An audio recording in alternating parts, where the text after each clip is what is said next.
riche. Bonjour, Euh, madame.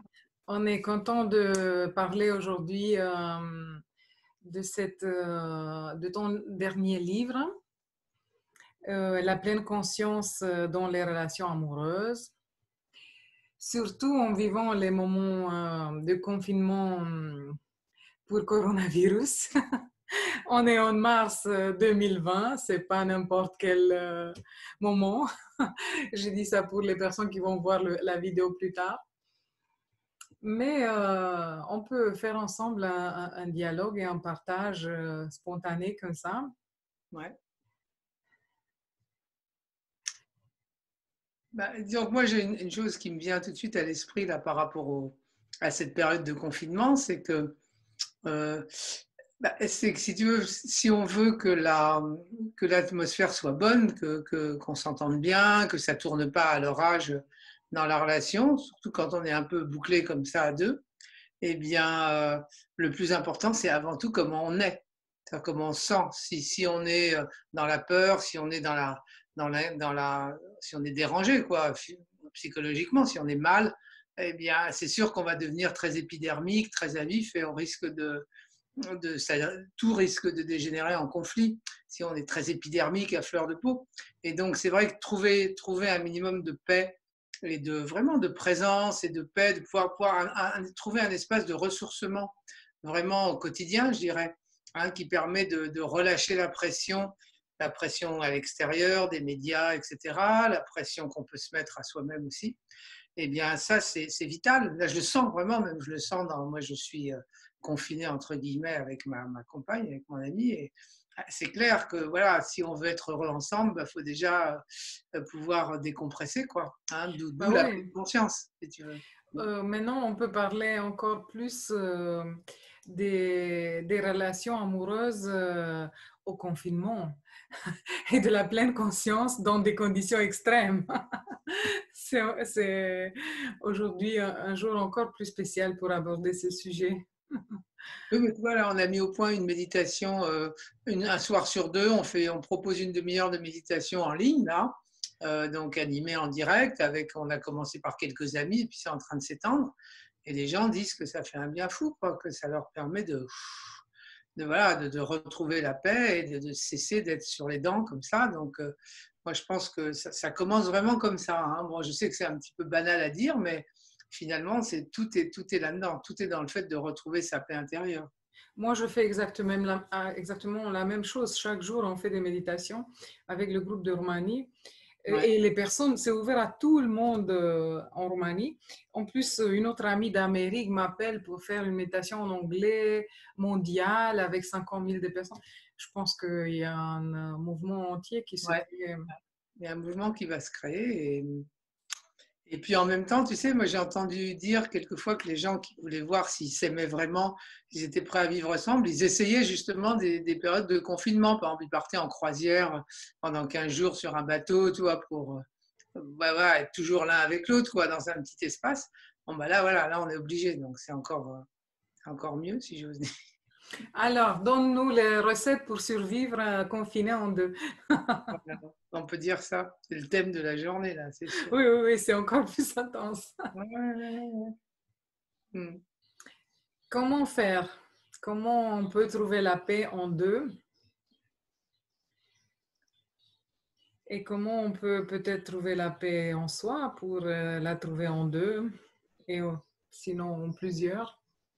Bah, disons qu'il y a des petites pratiques guidées, tu vois, des petites pratiques guidées de méditation, comme par exemple la méditation du scan corporel, où on pratique l'attention aux sensations corporelles. Si on fait ça le matin, tous les deux, par exemple, en se levant, ou même allongé dans le lit, on peut le faire, hein, on passe une audio. Bon, c'est une façon de commencer la journée qui est complètement différente de se jeter sur son smartphone pour voir les dernières nouvelles voilà, de l'épidémie ou je sais pas quoi. Donc, il y a déjà ça. Hein, et c'est vrai que si on peut le faire à deux, c'est encore mieux. Mais on peut aussi le faire seul si l'autre n'est pas tellement dans le, dans le milieu. Et puis aussi, tu vois, ajouter à ça, c'est aussi créer un environnement. Et ça fait vraiment partie de la pleine conscience, c'est-à-dire créer un environnement cosy. On est chez soi, bon, de toute façon, on ne peut pas en sortir. Et, euh, et donc, voilà, créer bien rangé, créer quelque chose de beau, prendre soin de l'environnement, Hein, prendre soin de l'environnement, c'est aussi prendre soin de l'autre, sentir l'espace de l'autre, le respecter, donc être conscient de son propre espace, de l'espace de l'autre. Essayer vraiment voilà, d'être vraiment pleinement conscient de l'autre, de ses besoins et de son espace. Ça, je pense que c'est crucial. Et puis un autre truc que je pratique moi-même beaucoup en ce moment, c'est demander, tout simplement. Demander à l'autre quels sont ses besoins, comment il se sent. Écouter, quoi. Autrement dit, écouter, prendre le temps d'écouter, pas prendre pour acquis que telle et telle chose sont vraies, mais voilà, toujours vérifier que finalement on est respectueux, quoi, quelque part aussi de l'espace de l'autre et qu'il est heureux de ce qu'on vit ensemble. Et je crois que ça, c'est aussi important, toi, c'est une sorte d'humilité, c'est de dire, bon, est-ce que vraiment, voilà, est-ce que ça va pour toi? Est-ce que tu es heureuse? Est-ce que tu as besoin de quelque chose? Est-ce qu'il y a quelque chose qui te gêne dans cette période un peu difficile? Je pense que c'est super important de ne pas tenir pour acquis, toi, parce que souvent, quand on est des couples peut-être un peu de longue date, quelquefois, on tient pour acquis, voilà, on considère que c'est OK, que c'est... Et ouais, toujours comme ça, être à l'écoute et vérifier, je pense. Mais quand on a ce discours de l'autre et la relation, la préoccupation pour l'autre, je ne peux pas m'empêcher de réfléchir qu'en effet, on ne peut pas donner ce qu'on n'a pas comme conscience pour nous-mêmes aussi. Ça veut Ouais. dire comment on pourrait s'occuper de quelqu'un d'autre et être conscient à ses besoins si une personne n'est pas consciente de ses propres besoins, de ce qui se passe à l'intérieur d'elle. Ouais. D'où on peut commencer cette discussion sur les relations amoureuses et la pleine conscience. Déjà, je commencerai avec la pleine conscience. Ça veut dire faire un exercice Ouais, tout à fait. d'être conscient et présent pour pouvoir gérer les relations et surtout la première des relations, la plus intense avec le partenaire, non? Tout à fait. Non, mais ça, c'est sûr, c'est ce qu'on vient de dire juste à l'instant, hein. C'est la première chose. Moi, je proposais de commencer dès le matin par faire un petit exercice de pleine conscience et puis au cours de la journée, voilà, avoir toujours à l'esprit qu'on peut faire un peu de yoga, un moment de pause, un moment de pleine conscience, n'importe quand. Donc ça, c'est vraiment un premier point.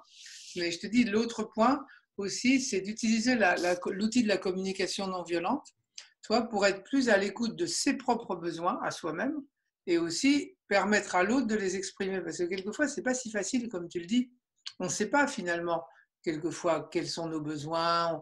On n'a pas pris l'habitude de les affirmer, de les exprimer clairement, de même de les connaître clairement. De les conscientiser. Voilà, les conscientiser. Et ça, je pense que c'est un truc on peut s'entraider pour le faire mutuellement l'un pour l'autre, tu vois. Parce que, personnellement, j'utilise beaucoup la CNV, la communication non violente. On l'utilise aussi avec ma compagne. Et le processus en 4 points de la CNV, c'est-à-dire observer les faits, ensuite regarder comment on se sent, nos sentiments, explorer nos besoins et ensuite ce que ça débouche éventuellement sur une demande, eh bien, c'est ce qu'on appelle OSBD, les 4 initiales.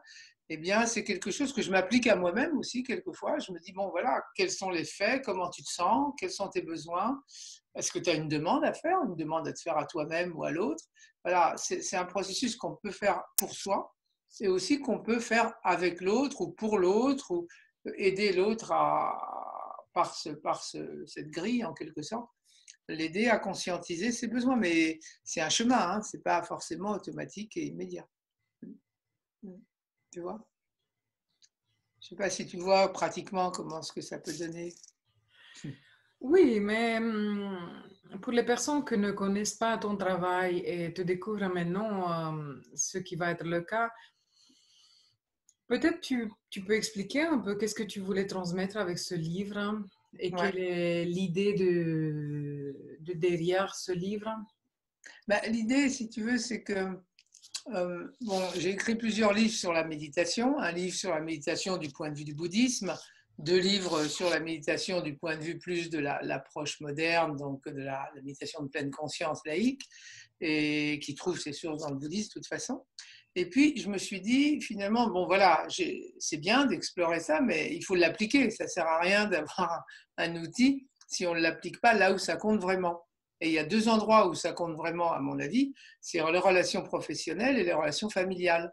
Bon, en entreprise, dans les organisations, comment ça peut marcher, comment ça peut vraiment aider incroyablement. Et puis, bien sûr, dans le cercle familial et à plus forte raison le lien amoureux à deux, eh bien, voilà, comment ça peut aider. Comme tu le dis, comme c'est l'endroit où les émotions sont les plus fortes, eh bien, c'est bien évident que ça va être aussi le lieu où les outils vont être le plus intéressant à utiliser, tu vois. Donc, j'ai essayé de puiser dans mon expérience un peu et je me suis rendu compte que finalement, dans ma vie, même quelquefois sans forcément le formuler consciemment, eh bien, j'avais énormément utilisé ces outils de pleine conscience dans la relation.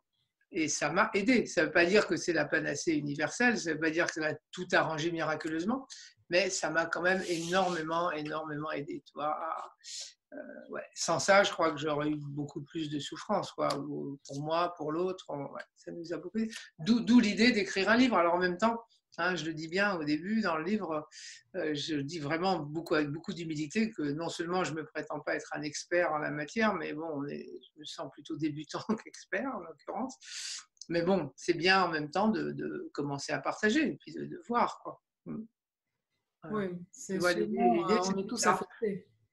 Comment? Sûrement, on est tous affectés par les relations de couple et ça nous concerne tous. Ouais. Et peut-être on peut voir un peu ou discuter quelle est la cause du conflit ou du fait que ça marche difficilement. Ouais. On peut discuter de cette cause-là, ouais. Moi, je pense que, tu sais, je l'ai vu chez mes parents et puis je l'ai vu aussi dans mes relations à moi. Ce qui se passe souvent, c'est qu'il y a des petites irritations. C'est-à-dire quelqu'un va faire quelque chose qui te plaît pas, qui t'irrite, voilà, toi, légèrement quelquefois, hein, c'est juste des petites choses. Par exemple, avec des amis, il va dire quelque chose qui te plaît pas beaucoup, il va parler de toi d'une certaine façon. Ça peut être mille petites choses qui, au départ, peuvent être très anodines. Hein. Et justement, si tu n'en es pas conscient, que tu essaies de mettre ça sous le tapis, sous le toit, eh bien, en fait, ça fait une accumulation de petits cadavres comme ça qui s'accumulent dans les placards. Et au bout de quelques mois, de quelques années, tu finis par vraiment être dysfonctionné complètement avec ton couple. C'est-à-dire que les gens s'envoient des pics, ils s'envoient des pics, ils sont ironiques, tout ça parce qu'il y a un espèce de contentieux qui s'est créé par le fait de ne pas nettoyer à chaque fois. C'est comme si tu faisais jamais la vaisselle depuis des mois. À un moment, ton évier, c'est bon. Et là, c'est pareil. Et donc, pour moi, la pleine conscience, c'est avant tout être conscient. Et donc, un outil, si tu veux, pour communiquer de façon authentique et affirmer ses propres besoins et ce qu'on a vraiment à dire, ne pas le cacher, ne pas l'éviter, mais en même temps d'une façon non violente, d'une façon vraiment respectueuse. Et voilà, c'est toute cette démarche, tu vois, finalement ne pas laisser les irritations et les jugements s'empiler comme ça en cachette pour finir par faire vraiment des abcès, quoi. Ça veut dire sortir tout à la surface et partager, gérer les choses ensemble, les discuter. Ouais, je pense que c'est les discuter, mais en même temps, il peut y avoir un excès là-dedans parce que, tu vois, on ne peut pas non plus passer notre temps à discuter de tout le temps. Puis ça dépend sur quel ton c'est fait. Donc c'est pour ça que l'atmosphère de pleine conscience, le fait de méditer régulièrement ou de trouver des moments de ressourcement intérieur, ça aide beaucoup parce que dans cet état-là, moi je dis toujours, avant de discuter, avant de partager, vous voyez dans quel état vous êtes. Parce que si on est dans un état très remonté, tu vois, si on est très émotionnellement remonté, on peut utiliser n'importe quelle technique, que ce soit la communication non violente ou n'importe quoi d'autre, quelque part ça ne marchera pas. Hein, il faut avant tout déjà avoir désarmé, hein, toi, de l'intérieur.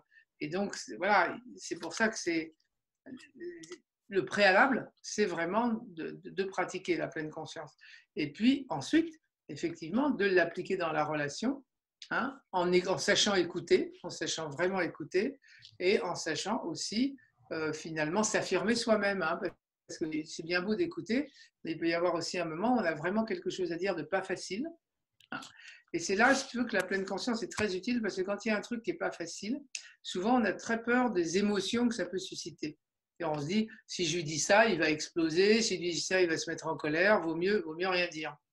Je l'ai vu dans beaucoup de couples, et les gens disent, ouh là là, je ne veux pas lui dire ça, parce que si je mets le sujet sur le tapis, ça va faire une scène, donc je préfère ne rien dire. Mais non, parce qu'il y a une façon, un espace où on peut vraiment, disons, affirmer. C'est ce que d'ailleurs dans le mouvement des femmes aussi, il y a beaucoup ça en ce moment, hein, l'idée que la femme doit aussi, a le droit de s'affirmer, de dire ce qu'elle veut et ce qu'elle ne veut pas, de dire non, de dire oui, etc. Et ça, c'est très simple. Hein. Mais je pense qu'il y a une façon très subtile, si tu veux, de le faire pour que ça débouche sur de l'harmonie et que ça ne débouche pas sur une sorte de guerre un peu et de lutte ou autre. Et c'est là que je pense que un peu la magie, on pourrait dire, de la pleine conscience, toi, permet de faire ça dans l'amour, dans un esprit d'amour, dans un esprit et non pas dans un esprit de lutte. C'est ça surtout, je pense, le point essentiel aussi. Mais si on pourrait un peu expliquer ce que tu...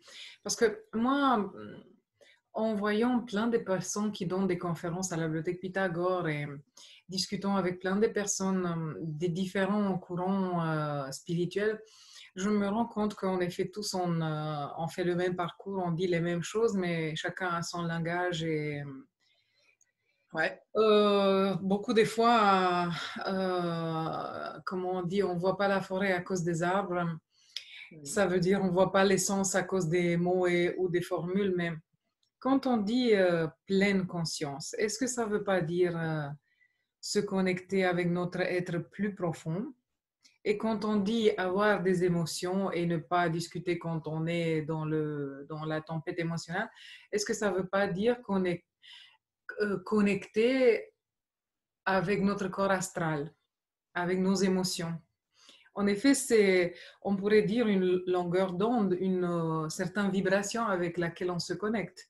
Oui, tu peux le formuler comme ça. Il y a différentes, comme tu dis, je pense qu'à la bibliothèque Pythagore, vous avez différents intervenants qui parlent avec leur propre langage, certains un langage spirituel, peut-être certains un langage chrétien, peut-être un langage bouddhiste, peut-être un langage tout à fait laïque de psychologue.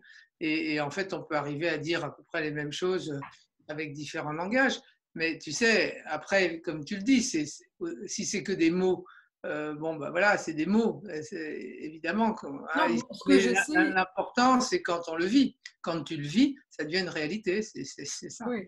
Et ce que j'essaie, c'est pas de parler des mots, mais de mettre le doigt sur certaines manifestations qui se passent en nous pour devenir conscience de ce qui se passe en nous et conscientiser qu'est-ce que c'est notre corps astral, qu'est-ce que c'est notre corps émotionnel avec lequel on peut être relié et qu'est-ce que c'est la présence intérieure, cet espace sacré, non, que vous appelez pleine conscience, ou qu'on peut appeler pleine conscience.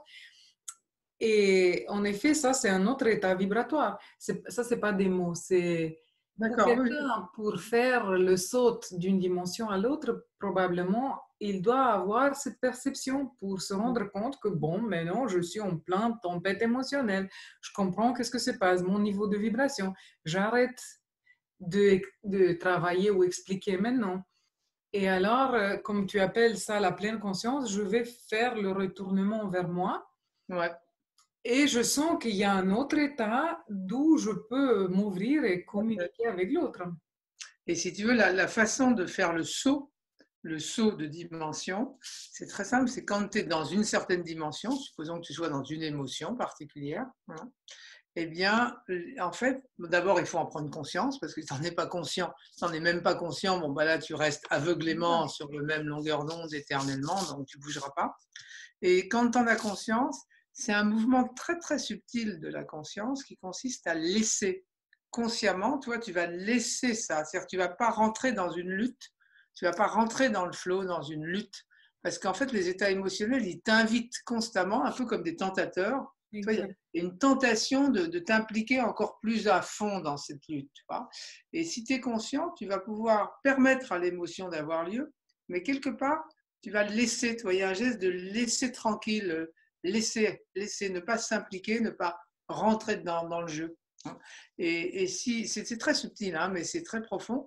Et à ce moment-là, tu t'aperçois qu'en toi, il y a une faculté qui a le choix, en fait. Tu vois, il y a une dimension de conscience Une qui présence, va demander. peut-être, on peut appeler ça, une présence. Ouais, alors tu peux appeler la présence avec un grand P. D'ailleurs, dans les enseignements du bouddhisme tibétain, on dit qu'au moment de la mort, c'est exactement pareil. Tu as à la fois tu as plusieurs chemins qui s'ouvrent à toi. Et un des chemins, c'est de foncer dans les émotions négatives de cette vie pour recréer de nouveau ce qu'ils appellent le samsara.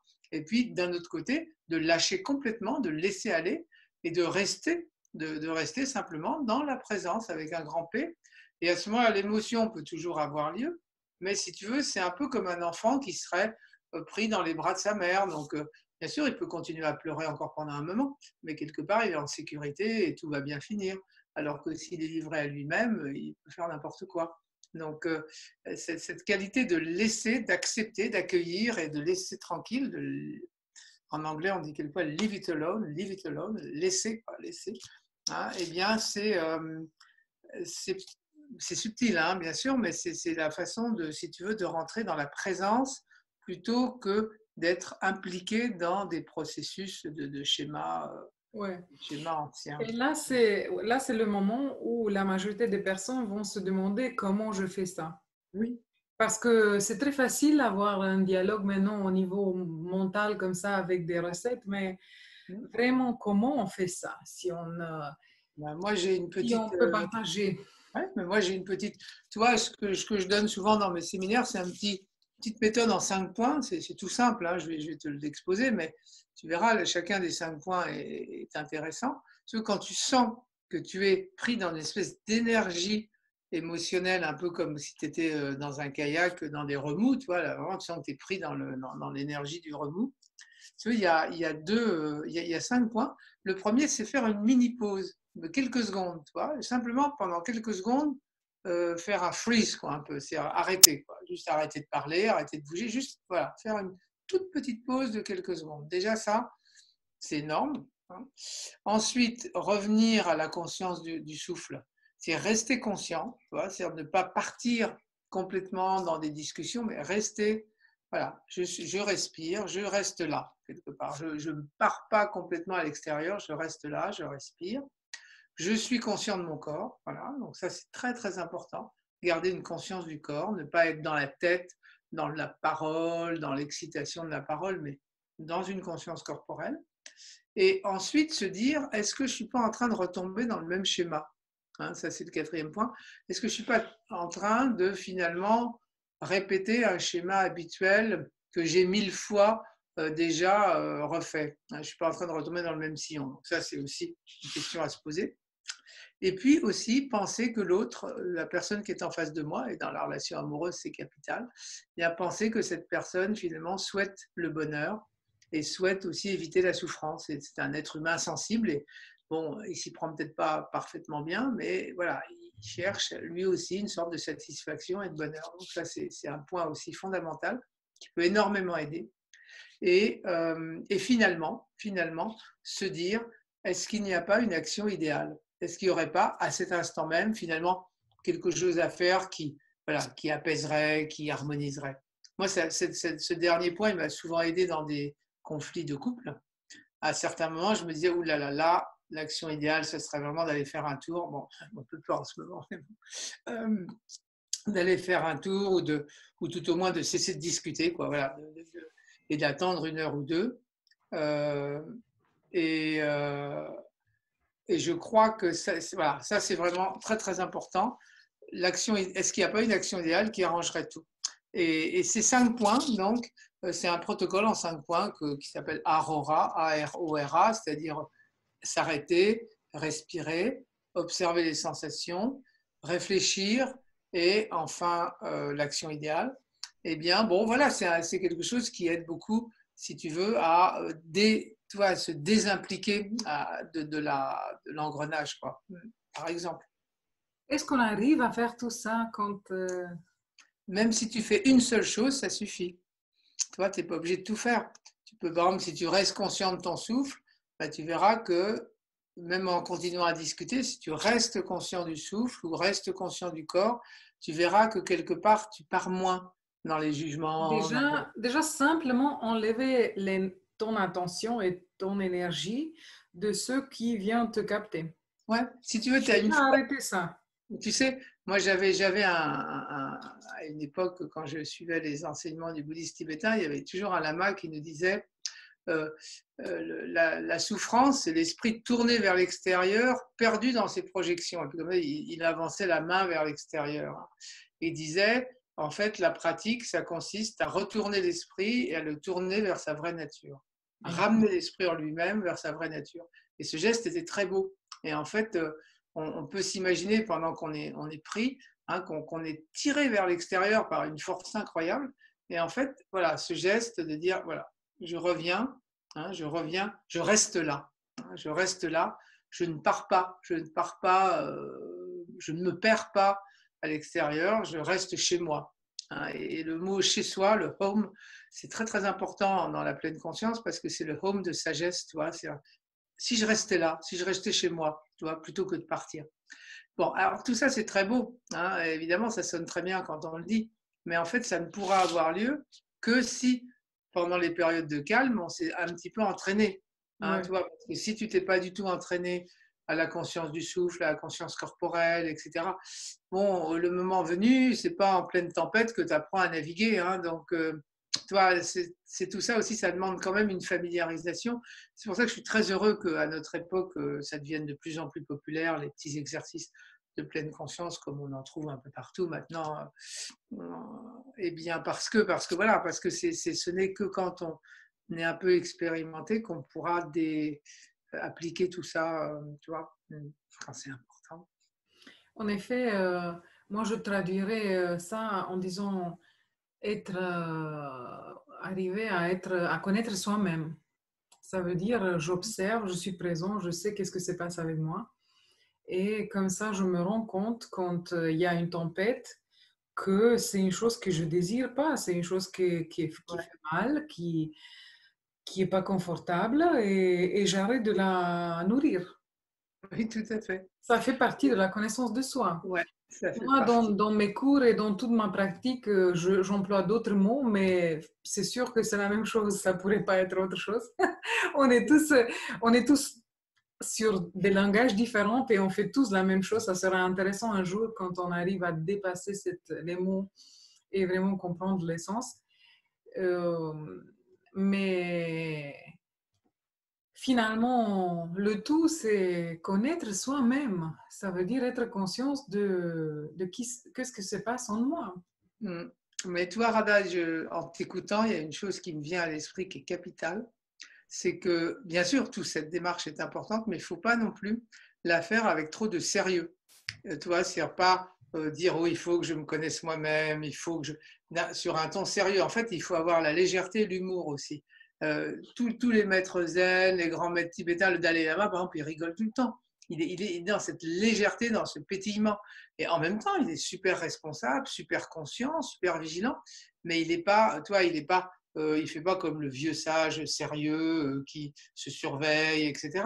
Il est quelqu'un de très spontané, très joyeux. Et je pense que surtout dans une relation amoureuse, c'est super important de faire la démarche que tu cites là, qu'on est en train de développer, mais de la faire légèrement, de la faire légèrement, et toi, avec un lâcher-prise et une légèreté, une sorte de bonheur, et de ne pas le faire d'une façon tourmentée, sérieuse, et encore moins moraliste, évidemment. Hein, et ça, je dirais que c'est un écueil, quelquefois, qu'on trouve dans les groupes soit religieux, soit spirituels, soit même les groupes de psychologiques aussi, en psychologie. Hein, les gens deviennent très, très sérieux sur ces sujets-là, ils t'en parlent comme si c'était très important, qu'ils avaient compris qu'il fallait faire ci, il fallait faire ça. Et là, ça peut donner en fait un peu l'inverse du but recherché. Donc voilà, moi je dis, gardez toujours l'esprit du débutant et gardez cette joie de l'enfant, un peu cette joie de vivre, hein, parce que sinon, je dis oui, ça peut donner l'effet inverse en fait. Oui, mais peut-être chacun doit faire son expérience à son niveau. Tout à fait. Et tout est bien. Et chacun va expérimenter comment il peut expérimenter ça. D'abord, il va prendre sérieux et après, plus il va comprendre vraiment les choses, plus il va pouvoir devenir naturellement relaxé. C'est- Ouais. On ne peut pas donner peut-être un manuel d'instruction de comment faire les choses et quelles choses faire. C'est aussi le ressenti de chacun, non? Mais tu sais, c'est pareil quand j'étais dans le bouddhisme tibétain, on était donc un groupe, si tu veux, et dans le groupe, il y avait quelquefois des difficultés. Et une fois, le lama, il nous avait dit, ouh là là, vous, là, il avait un peu regardé fonctionner, il nous avait dit, allez, vous allez arrêter vos discussions et vous allez regarder un film comique tous ensemble. Le meilleur, c'est le plus burlesque que vous aimez. Alors, bon, ils ne connaissaient pas la culture française, donc il dit, choisissez-le vous-même. Et puis on avait dû regarder un Rabbi Jacob, ou je sais pas, enfin un truc, voilà, vraiment. Et effectivement, ça nous avait bon, complètement. Il y a des moments où il y a besoin aussi de sortir, tu vois, de sortir d'un esprit de sérieux dans lequel on est englué. Et on est finalement, on brasse, tu vois, dans sa tête sans arrêt les mêmes idées. Et là, on a quelquefois besoin alors pour le coup, de se distraire. Ça paraît paradoxal peut-être pour la pleine conscience, mais c'est de sortir de cet état en carrément avec une autre inspiration. Tu vois, aller danser, aller, je sais pas moi, aller chanter, aller courir, ça peut être n'importe quoi, mais c'est très très important de changer d'énergie par moment.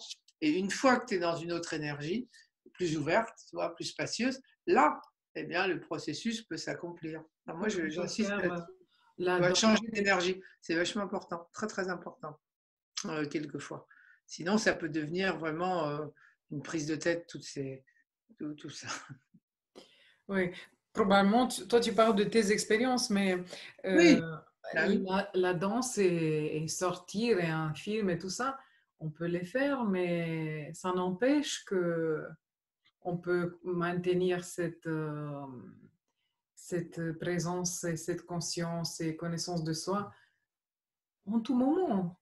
ah Qui bah a oui, dit que ça doit être sérieux ou grave, bah non, mais déjà, on peut être présent, quoi.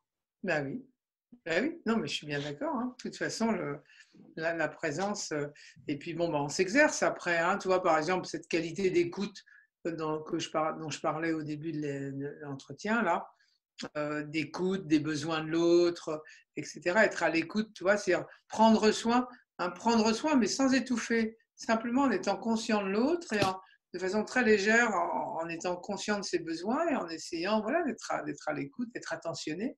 Eh bien, ça, c'est une très belle qualité qu'on peut maintenir. La plus belle, moi, je dis toujours, le plus bel exercice de pleine conscience qu'on peut faire, eh bien, c'est d'être attentif à l'autre, d'être attentionné, comme on dit. Hein. Le mot attentionné, c'est un très beau mot parce que c'est à la fois attentif et en même temps aimant, une attention aimante. Et ça, c'est quelque chose de, voilà, c'est quelque chose qu'on peut pratiquer très légèrement, hein, encore une fois, avec beaucoup de légèreté, mais quelque part, c'est un entraînement de tous les jours, hein, tranquille, et progressivement, ben, on devient plus facile à vivre, je pense, si on fait ça. C'est important, ça. Est-ce qu'il y a quelques messages de ton livre que tu voudrais parler ou transmettre? Ben, écoute, oui, moi je pense que bah, un message, je l'ai déjà transmis, c'est ces 5 points, là, ce protocole Aurora pour traverser les crises émotionnelles. Donc ça, je pense que c'est vraiment important. Hein. Un autre message, c'était l'accueil de l'émotion. Là, c'est-à-dire, quand on est dans une émotion, l'accueillir, la regarder, être présent à elle, mais sans rentrer dedans aveuglément. Donc ça, c'est aussi.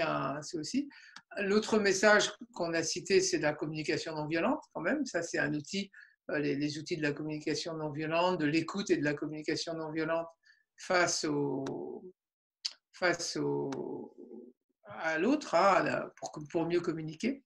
Et puis, peut-être un message le plus beau, je pense, c'est prendre soin, voir grandir l'autre avec amour, prendre soin, être là, mais en même temps lâcher prise. En même temps lâcher prise, en même temps ne pas être étouffant, ne pas être trop, ne pas être contrôlant, ne pas être étouffant. Et en anglais, ils disent care, do not worry. Hein, parce qu'en anglais, le mot care, c'est un très beau mot, d'ailleurs qu'on emploie souvent en français tel quel, parce que hein, le care, c'est vraiment prendre soin, mais sans s'inquiéter. Hein, il y a une façon de prendre soin, mais sans s'étouffer ni s'inquiéter.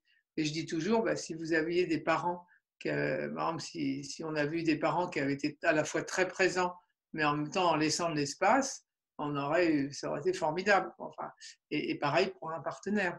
Donc voilà, c'est peut-être le plus beau message que j'ai envie de donner. Mais bien sûr, le premier des messages, c'est que pour atteindre à ça, eh ben, il s'agit d'établir soi-même des petites plages de ressourcement silencieux au cours de la journée, parce que ce n'est pas quelque chose qui va se produire magiquement par une simple...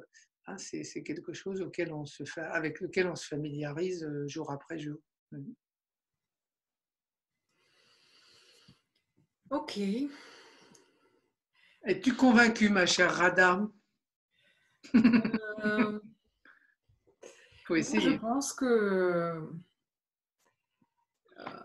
aujourd'hui, on a plein de livres et des informations, Ouais. des séminaires, des webinaires de comment faire. Et quand même, les personnes qui ont suivi beaucoup de choses se trouvent dans l'impossibilité d'être ce qu'ils disent ou ce qu'ils pensent. Et personnellement, ça m'intéresse vraiment communiquer une manière d'être ou vraiment, bon, je comprends tout ça, hein, mais comment être, comment faire pour y arriver réellement? Comme on a déjà parlé ensemble une fois, même il peut y avoir des lamas ou des personnes très connues dans la théorie qui, dans leur vie pratique, ils n'arrivent pas à appliquer tout ça. Et puis, inversement, tu as des gens qui n'ont aucune théorie, qui connaissent pas du tout ce genre de Exact. langage, qui sont des gens simples de la vie, qui vivent leur vie, quelle qu'elle soit, sans se poser trop de questions, et qui sont extrêmement agréables à fréquenter. C'est un vrai bonheur d'être avec eux parce qu'ils ont ça naturellement. Et moi, j'ai beaucoup appris. Non, mais j'ai beaucoup appris. C'est vrai que là, dans l'entrevue, j'ai pas mal parlé des quelques expériences avec les lamas tibétains, mais j'ai beaucoup appris, peut-être même plus, simplement en regardant, en écoutant autour de moi. Il y a beaucoup de gens que j'ai admirés dans ma vie pour leur simplicité, pour leur présence, pour leur facilité à être, justement. Et voilà, et j'ai toujours essayé de sentir un peu par osmose, si tu veux, toi, un peu, voilà, de sentir qu'est-ce qui les faisait vibrer, comment ils réagissaient. Et moi, je pense qu'on apprend beaucoup dans la vie. La vie, c'est vraiment un apprentissage merveilleux. Si on ouvre les yeux, on a tous les exemples en main, on a tous les témoignages, on a des témoignages sans cesse de tout ça. Donc, je pense que moi, j'ai envie de dire, gardons l'esprit du débutant et apprenons, quoi, apprenons de tout ce qui nous entoure.